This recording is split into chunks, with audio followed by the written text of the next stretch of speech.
काम कीजिए। और मैं आपको बताता हूँ सबसे बेस्ट तरीक़ा याद करने का, सीखने का क्या मालूम आपको? सिखाओ। The best way of learning is to teach. जब आपका बच्चा दूसरों को सिखाएंगा ना, वो खुद सीखने वाला बन। ये बहुत इंपॉर्टेंट याद रखिए। जब मैं MCA फर्स्ट ईयर में आया तो मैं BSc मेरा कंप्यूटर से था, तो मैं क्या करता था, नोट्स बनाता था और पूरे क्लास से मेरे अलावा भी जो बच्चे मेरे पास आते थे उनको फ्री पढ़ाता था। मैं डेली शाम में पढ़ाता था उनको, कोई भी सब्जेक्ट लाओ और मेरे से पढ़ के जाओ। ऐसी बस जो कॉन्सेप्ट्स हैं उनको समझ रहे नहीं, क्लास में ये है वो। क्योंकि MCA में क्या होता मालूम आपको, उसके अंदर सिर्फ कंप्यूटर्स के बच्चे नहीं आते थे, उसमें BCom और BA सबको एडमिशन डायरेक्ट होता था उसमें। नतीजतन कोई कॉमर्स से आता था, कोई आर्ट्स से, समझता नहीं था उनमें कुछ। हम लोग तो बेसिक कंप्यूटर्स से थे, तो मैं फ्री में पढ़ाता था। उसका मुझे फ़ायदा बहुत ज़्यादा हुआ, जो मुझे BSc में नहीं हुआ उससे ज़्यादा MCA में फ़ायदा हुआ मुझे। जब मैं उनको पढ़ाता था तो मैं खुद उनका टीचर बना हुआ था, मैं खुद कॉन्सेप्ट को समझता था, उनको पढ़ाता था, दूसरों को पढ़ाता था। बल्कि कभी टीचर नहीं रहे तो मुझे खड़े कर देते, आप पढ़ा दो।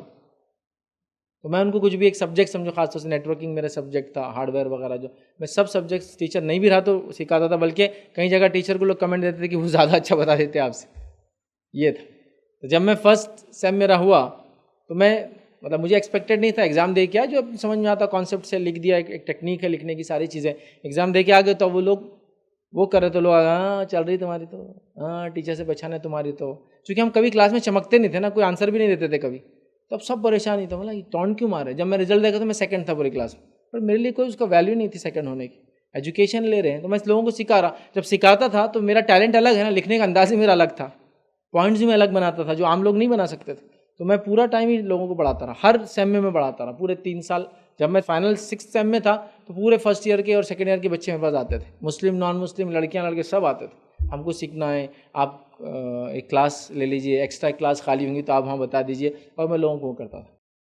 आप समझ रहे, मतलब उससे एक इंसान का टैलेंट बढ़ता ही, याद रखिए। और मैंने उसका रिजल्ट भी देखा कि जनरली लोगों के इतने परसेंटेजेस जनरली नहीं आते पोस्ट ग्रेजुएशन में।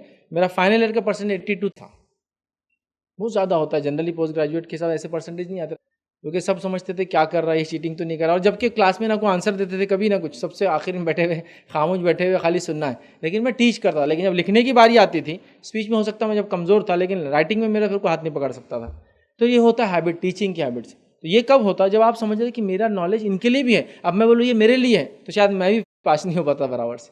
ये होता है, इसके बड़े फ़ायदे कम एज में समझ में नहीं आती, बट बच्चों का आप टैलेंट तो इस चीज़ का।